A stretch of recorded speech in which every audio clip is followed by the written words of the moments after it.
killed it, dude. That was awesome.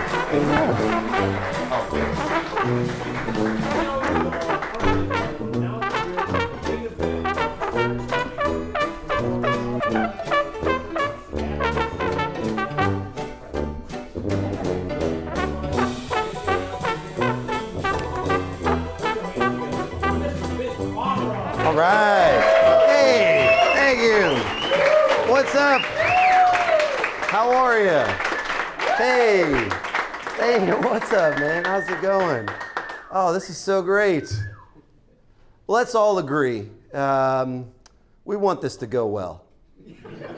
Right? Yeah. You want to laugh? I want to make you laugh. Like we're out just doing our best, rooting for each other, you know? I put on a suit. Yeah. Appreciate that suit, no tie. I call that the real estate property brother. Does that make sense?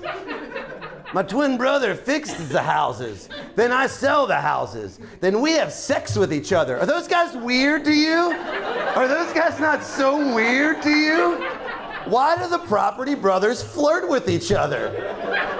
They have a sexual chemistry that I envy, quite frankly. Chip and Joanna Gaines are like, you don't look at me like that, Chip.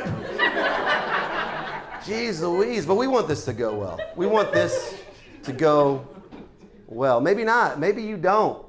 Maybe you're rooting for me to fail. Maybe you watch stand-up comedy the way the rest of us watch figure skating, all right?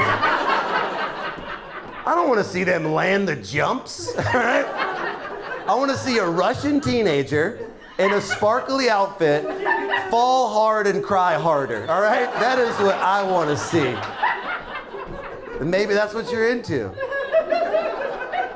We love failure as a society. We love failure as a society. Have you ever YouTubed anything? Oh my God. We were taking my daughter to her first gymnastics class, so I wanted to show her what she was about to go do. I started to type the word gymnastics. The word gymnast is in there, so all of the search suggestions were gymnast snaps leg, gymnast breaks neck, gymnast shits pants. I was horrified, but I clicked on that third one, and it was hilarious, all right? I don't want to watch a video of someone die, but I'll watch a video of someone that wishes they were dead, you know? I'll watch an ego death all day, oh my God. Maybe that's how I go viral tonight. Maybe I shit my pants tonight, you know? So we're gonna have a good time, we're gonna have a good time.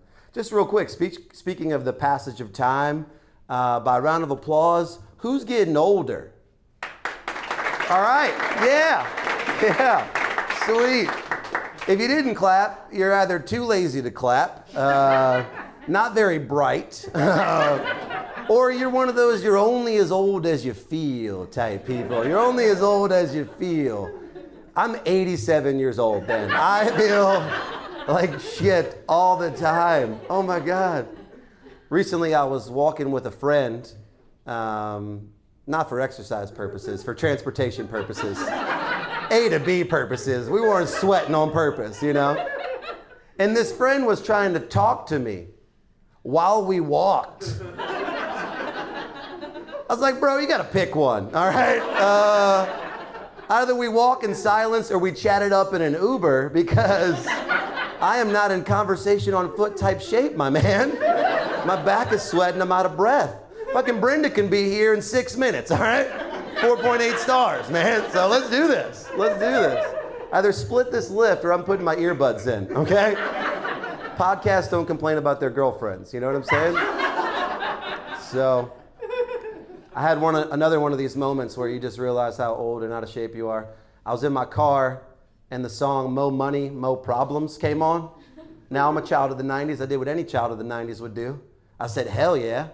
I turned it up, and then I rapped the entire thing using 3 distinct voices representing Mace, Diddy, and Biggie, okay?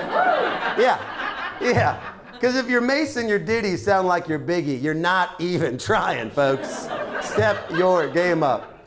The hard truth happened for me during the Biggie verse because I was getting it. I had a good time just getting into it. B-I-G, B-O-B-B-A, low info, what's up, DEA? Federal agents mad because I flagrant tapped myself and my phone in the base. That's all I know because I'm white. But after I mumbled the rest, I was winded. Like it took a lot out of me. I pulled the car over. And I had to ask myself, am I in worse shape than Biggie Smalls? Like, do I not have the lung capacity of Biggie Smalls? He's not known for being in good shape. He's notoriously big, all right? You get it. You get it, man. He's notoriously big. I'm a dad. I have a 22-month-old daughter, if you're a parent. Yeah, if you're not a parent, she's 2, okay? You didn't come here for a word problem, all right? This is a fun age, but this is the age where I have to like stop cursing because she's starting to repeat everything that I say. It's hard. It's hard to stop cursing. Not because I love cursing. I do love cursing. I just really hate the alternative to cursing. Like, when's the last time you said, ouch? You know? You drop something, oopsie daisy, doesn't really cut it, you know what I'm saying? I'm working with shoot, shucks, darn, and dang. It's like trying to get hammered, but you only got O'Doul's in the fridge, you know? I'm snorting lines of baking soda over here, baby. I need something harder. Not trying to sound like a silly goose, you know what I'm saying? I don't love cursing, I just don't want to sound corny as heck. You get it, you get it. My daughter is so sweet. I love the age she's at right now. She's so funny. Like she sings the ABCs all the time. She doesn't really know like the real letters. Like she doesn't really know like all 28 letters or anything. But but she like knows the sounds. You know, like she'll get through the sounds. Like my daughter sings the ABCs the way we all sing Bone Thugs and Harmony Crossroads. Okay. You know you don't know the words, but you are confident on the sounds. But she always crushes T-U-V, like she's got T-U-V down after a very difficult LMNOP. After struggling through QRS. T-U-V, get it, baby, you know? That's her I Miss My Uncle Charles, y'all, all right? You gotta have the part of the song that you know, okay? You're thinking, oh man, this early into the set, already did a Biggie joke, already did a Bone Thugs joke. Tell you what, bundle them together, call them a Tupac. All right, come on! Come on! Maybe you don't get these references, you're feeling like an outcast. Shut up! Don't worry, we'll MC Hammer through it. Okay! Oh man. Powering through puns in a stand-up set is basically telling the audience, no, you suck. And I could tell while I was in that pun run, some of you guys were like, all right, stop, collaborate, and listen. Fuck you. Fuck you. I'm doing puns up here. Nothing is more gratifying than telling an audience, fuck you, as they clap. It's so great. It's the greatest feeling in the world. It's literally the greatest feeling in the world. Oh, goodness. My wife and I, we recently just had our second child. Yeah, so we recently just had our second child. Appreciate that. Couple groans. All right, got it. I feel you. All right, cool.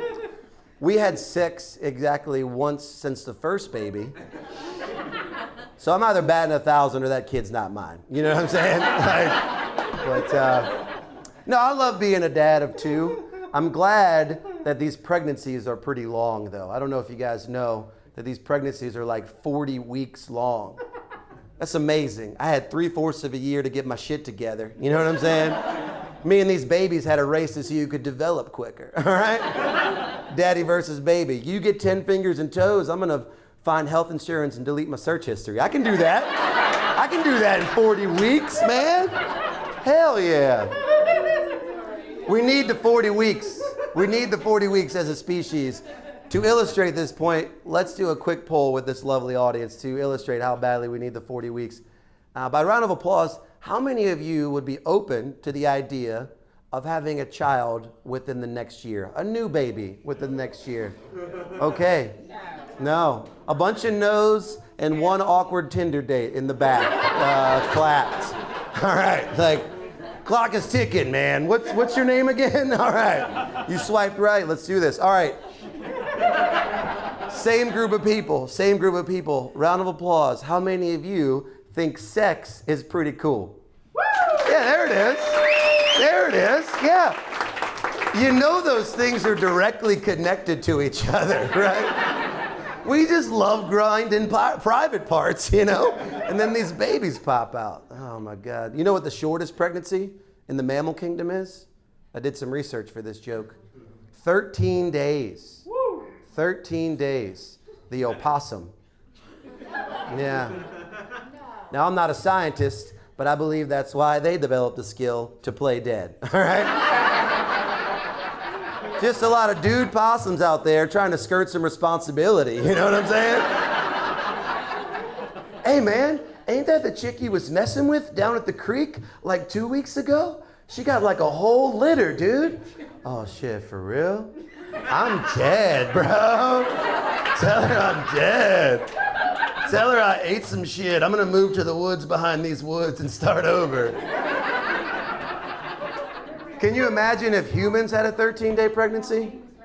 My first prediction, casual sex comes to a screeching halt. All right?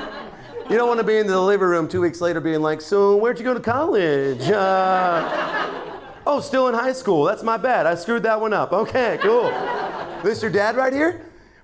Officer, how are you? All right. Shit, man, I'm dead, bro. He knows you're not dead. He knows you're not dead. My second child is also a girl. I'm a double daughter dad. I got 2 girls. Yeah, I love being a double daughter dad. It's so much fun. But when I told my frat bros that I was gonna have a second girl, because real quick, look at me. I pledged, you guys, all right? Yeah, shout out to my bros in the room, all right? Yeah. This is the face that said something problematic to you in college, and I apologize for it now. I'm a grown man. I'm now a grown man. But yeah, they hit me with that like real bro-y, douchey saying when I said, hey, I'm gonna have a second girl. I don't know if you ever heard or said this phrase, but they were like, hey man, when you got a boy, you only got to worry about one penis. But when you got a girl, you got to worry about all the penises. You know what I'm saying? Dap it up. I'm like, I'm not dapping you up, dude. My daughter's 2, you creep, all right? And the other one still has a new car smell. Like, what are we talking about here? You think I'm having nightmares about infant and toddler dicks right now, dude? We'll cross that bridge when we get there. That would be like a kindergartner being depressed that he's got to pay taxes one day. Just get out there and play kickball, you dummy. The rest of your life will come, you know what I'm saying? I think the greatest lesson I've learned as a dad in these 2-ish years of being a dad is I now understand why my dad used to mutter to himself all the time. Did you guys have that? A dad that just talked to himself all the time and you were like, oh, the old man's losing it. No, he was keeping it together, all right? Because he had a job, a mortgage, and 2 ugly kids that robbed him of his hopes and dreams. And he felt like he was the only person he could talk to, all right? He didn't have any friends on that level. He's just walking around giving himself advice. That's where I'm at. I'm just grateful to finally have an audience. Thank you for being here tonight. No, my dad was like a really like a tough guy, you know, and makes fun of the generation now. I think all the older generations make fun of the younger generations, you know. Well, I'm born in 1986, so technically I'm a millennial. Let's just use round numbers. If you're born from 1980 to the year 2000, make some noise. All right, okay, cool. I think you are also considered a millennial, and the older generations, they like to talk about millennials. They like to say that we're entitled. They like to say that we're soft. And one thing they like to bring up to illustrate this point is the participation trophy. Yeah. If you're not familiar, that's when if you don't get first, second, or third place, you still get a trophy because you tried hard, and that's what matters, right? Real quick, by round of applause, how many of you remember getting a participation trophy as a child? Okay, cool. I got one too. You know what I don't remember as a child, though? I don't remember going to the trophy store and placing the order and buying the trophies and then bringing them back to the ball field to give to all of my other loser friends. Like, you bought it for us, you baby boomer piece of shit, and now you want to turn around and call us soft for this whole situation you created. This is your fault. You bought the trophy, dude. This is your fault. Do you want cake for breakfast? That sounds amazing, you fat little shit. Like, what are you doing? Of course I want cake for breakfast. I'm 7 years old. You're gonna wave a shiny thing in my face. I have no impulse control. Like, every generation of kids cried when they didn't win, because disappointment is a human emotion that knows no generation. But baby boomers were the first to give us a glorified pacifier, and then 30 years later, share Facebook articles about how we're entitled. It's like, it's your fault, dude. You broke it. Show me a millennial that bought his own participation trophy. That kid's soft, all right? Mature for his age, had his shit together, you know? Did you hear about little Timmy? Bought his own participation trophy. Oh my God, what a little bitch. But he's going places. My dad had some good sayings. He had some good sayings back when he was raising me. One of my favorites was, I'm the dad. Like, if you back him into a corner in an argument, he punches himself out with an irrefutable fact. You know what I'm saying? Like, you corner him with logic, and he's like, all right, my brain hurts. I'm the dad. Shut it down. It's over. Another good one he had was, I'm not getting on your ass. And he would say that, like, whilst getting on your ass. You know what I'm saying? Like, hey, I'm not getting on your ass, but clean this room. How many times I gotta tell you, you're not getting on your ass? You're like, Dad, it kind of feels like you're getting on my ass right now. Shut up, I'm the dad. All right, cool. That's how those work in tandem, you know, for sure. My all-time favorite was take care of your shit. Take care of your shit. It was like a verbal contract that we had. He was like, I buy the shit, you take care of the shit. Do we have a deal?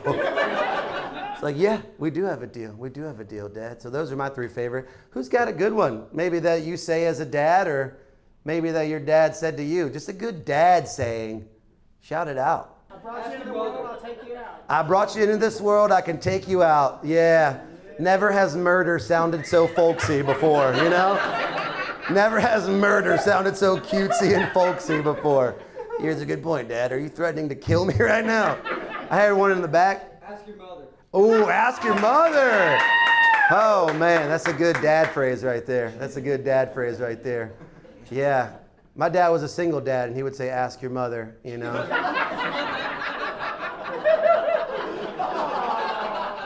If only we knew where she was, Dad, you know. I would. Been writing letters, they come back. I'm just kidding. I grew up in a two-parent household. Until I went to college, and then they said, we're sick of each other. And then they got divorced. That's how that works. Now, my dad died. Oh, excuse me. I want to do those jokes.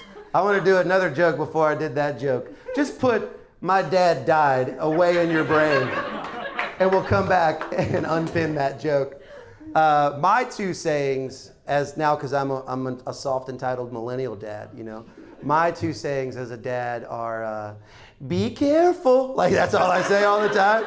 Be careful. And be nice. That's all I tell my daughters. Be nice and be careful, you know. Yeah, my dad died when he was 52. And so did his dad. So start the clock, you guys. All right?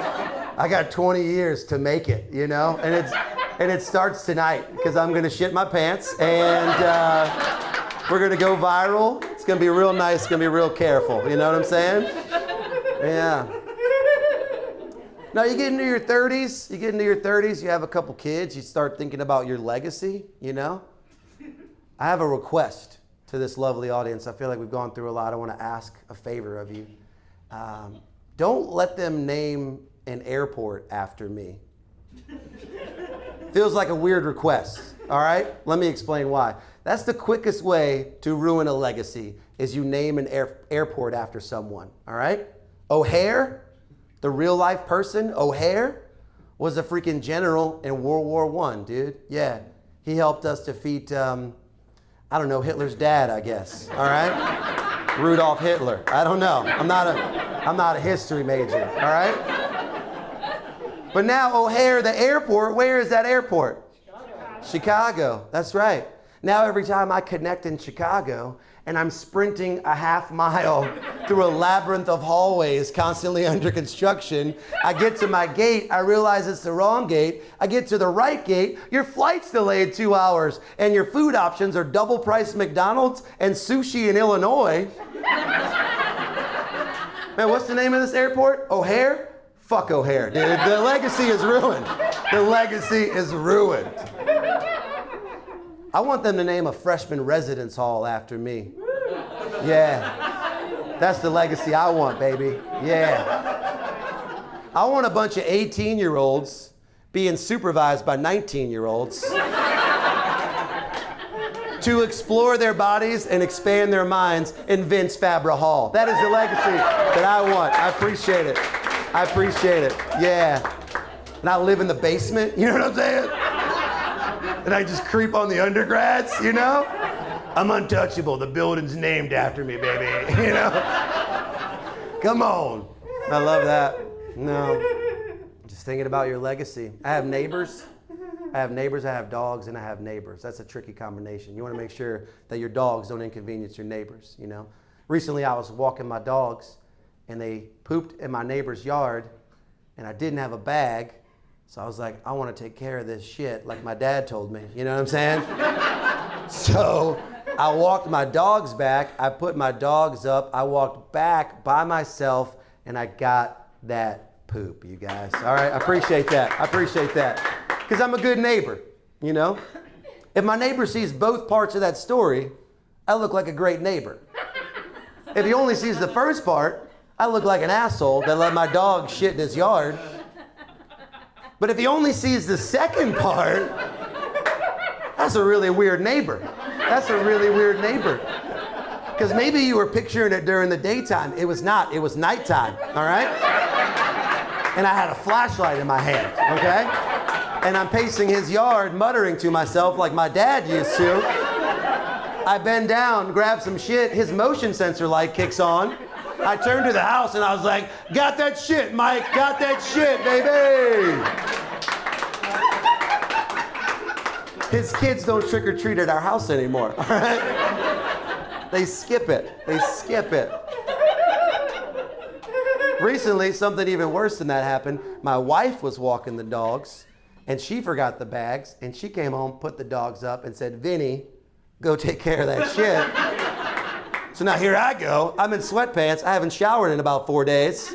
And I walk to that shit and pick it up with a CVS receipt, okay? Now, in that scenario, there is no best case because he either saw me, a whipped husband, or assumes that I might be my wife's stalker. like I'm trying to clone her dog so we have something to talk about at the dog park. This looks like a good sample. Like, that's just weird, you know? That's just weird. I love my wife very much. We've been married for about 5 years. And thank you. Yeah. Just one day at a time, you know? Just one day at a time. And recently, we had to have a sit-down conversation about something I did that really upset her in a dream that she had. Yeah. I don't know if that's ever happened to you. Couples poking each other in the ribs right now. She came to me, she said, babe, I had a very disturbing dream last night. You were having sex with my friend Megan. I said, take it easy, take it easy. I have that dream all the time, all right? Let's talk about it. Which Megan, you know what I'm saying? Hot Megan or Megan, how cool was your dream? I thought it was a birthday present, come early. I got a draft saved in my phone to text Megan, you know what I'm saying? Turns out this was a problem that I had to fix in real life, you know? I don't get it. No, I love my wife very much. I do hate the way she sneezes, though. I don't mind saying that in front of strangers. I hate the way she sneezes. It scares me. It's so loud. It scares the shit out of me. Every time my wife sneezes, I have to remind myself that I love her. Does that make sense? I'm like, oh my God, think of your wedding day, bro. Like, that wasn't a beast that wandered into your house. She covers her mouth at like a 30% clip, too. So like 70% of these sneezes just go pff, uninhibited, kind of like I just did right now. Sorry to spit on the front row. Just go uninhibited straight into our environment. Recently, we were laying in bed doing what married people do, staring at our phones. And she let one fly pff, straight into the air. Was this one of those 30% covered? No, this was a 70% uncovered. And I'm laying next to this person that I've chosen to spend the rest of my life with, catching a lot of this shrapnel. Now, the only way that I know how to make you know what it felt like, you ever spray a Febreze bottle straight up into the air after you took a dump at an acquaintance's house and you were a little insecure because it smelled worse than normal, you know? So you rummage under their sink and you're like, August rain will have to do. And then you just spray it into the air and you feel that freshness just kind of rain down upon you, you know? It was a lot like that, except it was another person's mucus. Do you understand? So I did what any of us would do. I shut my phone off. I rolled over. I fell asleep. I hollered at Megan, you guys, all right? Because Megan covers her mouth in the dream. Actually, she doesn't, and then it's okay. It's okay. It's the good kind of uncovered mouths, you know? You get it. You get it. I love my wife very much. She is a very pop culture illiterate person. My wife does not know who sings what, who acts in what, like what's that movie called? Like she's just, it's real bad. Here are a couple examples. Get ready for them. We were recently driving in the car together, and the song by Peter Frampton came on, where he makes the guitar talk.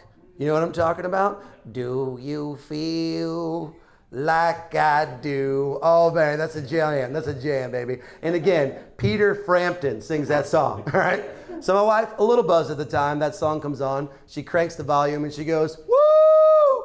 Pete Sampras! She said Pete Sampras, you guys. And I was just goofing on her. I was just like, yeah, this guy's really good at tennis too. He's a Renaissance man, this guy. Oh my God.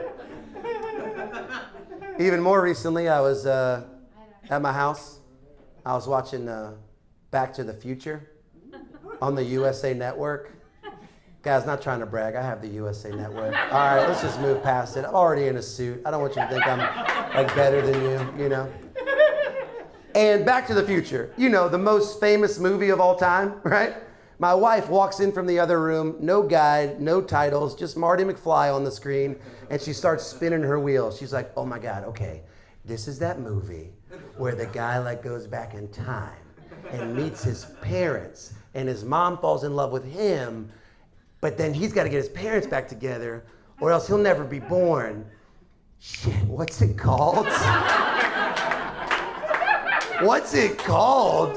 Who knows the major plot points of Back to the Future, but doesn't know that it's called Back to the Future? Just keep talking it out. You'll eventually say the phrase, Back to the Future. It's not a very cryptic title at all. What's that movie where Ferris Bueller has that great day off? Shit. What's that one called? Y'all know the one where they leave the kid home alone? What's the name of that movie, y'all? When Harry Met Sally. It's a beautiful moment, but what is the name of that film? I'll have what she's having. You can quote it, but you don't know the movie? She likes to watch documentaries, though. My wife likes to watch documentaries, yeah. And then she likes to tell you about the documentary she just watched. Nothing like a secondhand documentary, huh, folks? Oh, yeah. All the passion, none of the facts. You know what I'm saying? Takes them like 1 hour to watch, but takes them about 3 to explain it, you know? My wife recently watched Blackfish. Yeah, about how SeaWorld is mistreating their orca whales down there in Orlando, Florida.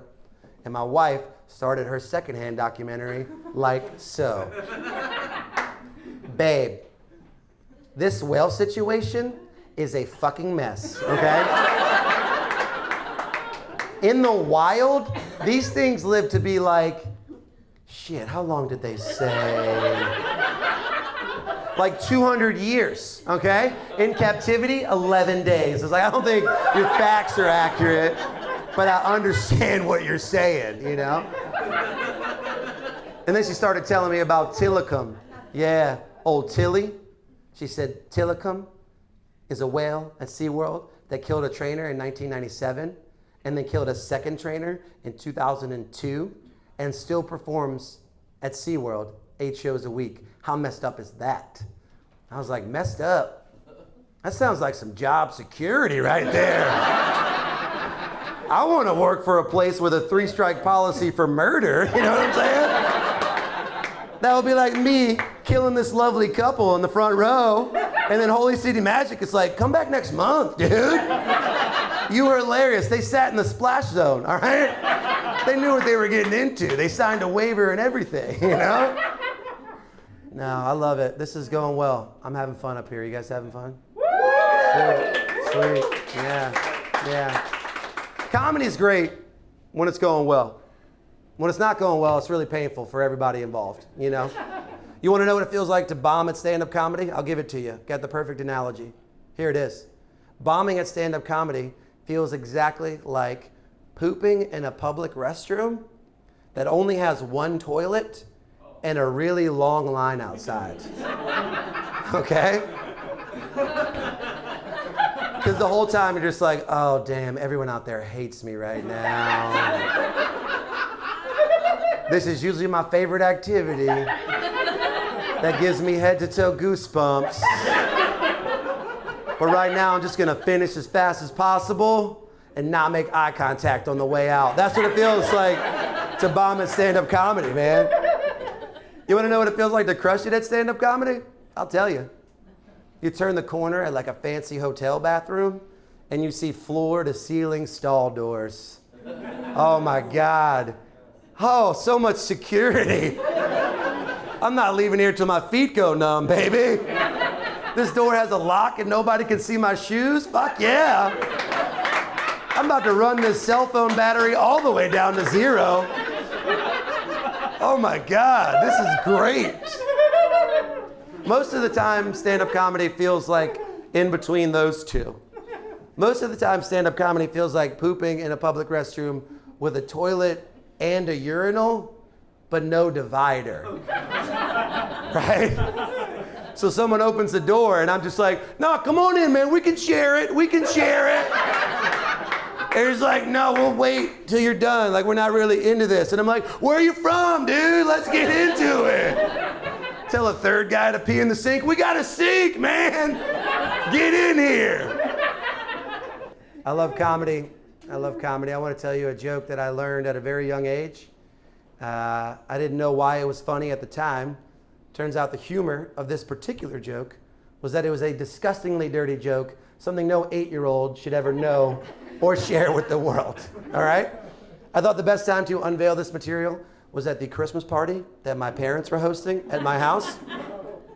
So everyone's telling PG jokes, maybe a PG-13 joke. I raised my hand and I'm like, I've got a joke. I said, do you know what the Saints should change their name to? And everyone said, no, what? And I said, the 69ers, because they suck at both ends of the field. Boom. Boom. The joke killed, you guys, all right? The only people not laughing, mom and dad, of course, you know? I got sent to bed early that night, and that's how I found out there was no Santa Claus, all right? My dad came in the room and was like, you want to talk about grown-up shit? You want to talk about grown-up shit? Santa ain't real, all right? Check the closet. It's all in there, you little asshole. I'm the dad. Take care of your shit, all right? And then after he yelled at me, he was like, but how's it go again? Can you say it again? Say it again? I'm going to tell it at work on Monday. I was like, I don't get it. I still don't get it, but you seem to like it. So, no, I got a great story about my dad that really just kind of captures the man that he was. The family of four. I think I was similar age to the 69ers joke. You know, family of four. I'm 8. My sister's 10. Mom and dad were at the grocery store. You know, and my dad is approached by like an old high school friend that he hadn't seen in a while. And my dad's name was Art, and he was a big man, so they just called him Big Art. So his friend was like, Big Art, man, it's so great to see you. They hugged it out. He was like, man, looks like you're doing great. You got this beautiful wife, got these 2 lovely kids, got this new car. Like, oh man, like life's going good for you. I'm proud of you. And they hugged it out, and the friend walked away. My dad came to the driver's seat. He turned back, he looked at my sister and I, and he said, did you hear that? He thinks this car is new. Because I take care of my shit, all right? Take care of your shit, all right? We did it. Let's get Bill Davis back up here, everybody. Thanks, brother. Hey, thank you, man. Appreciate it.